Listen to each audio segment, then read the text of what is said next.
From flu shots to headshots now, we learned today that Sidney Crosby won't play again tomorrow night. He's sidelined with a concussion. But before he was benched, he may have played through the pain.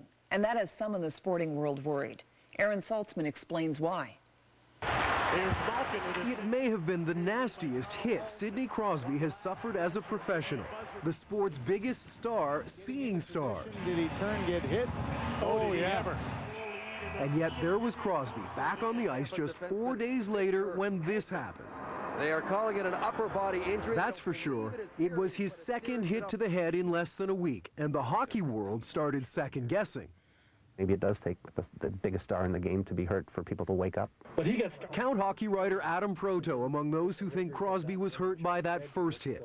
Yet Crosby was examined by team doctors and allowed to play the very next game, unwilling or unable to sit out after a suspected head injury, a scenario that frustrates this neurosurgeon, because if it can happen to the best player in the game, what about the young children that are in Pee Wee hockey playing that are sustaining these concussions, and there's no basic accountability in these areas?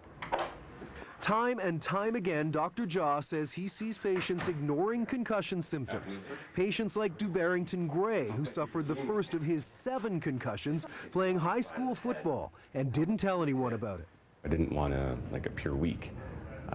Subsequent to that, I never got proper treatment for it.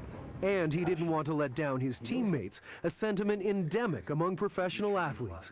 give them the freedom to Critics say the NHL has to do more to protect players from themselves. They allow players to kind of sacrifice their bodies to a different degree than other sports do. That's the type of, I guess, structuralized indifference to these injuries, that I think is going to hurt these guys in probably 10 or 15 years down the road. Unless, he says, the league learns from the loss of its biggest star. Wow. Aaron Saltzman, CBC News, Toronto.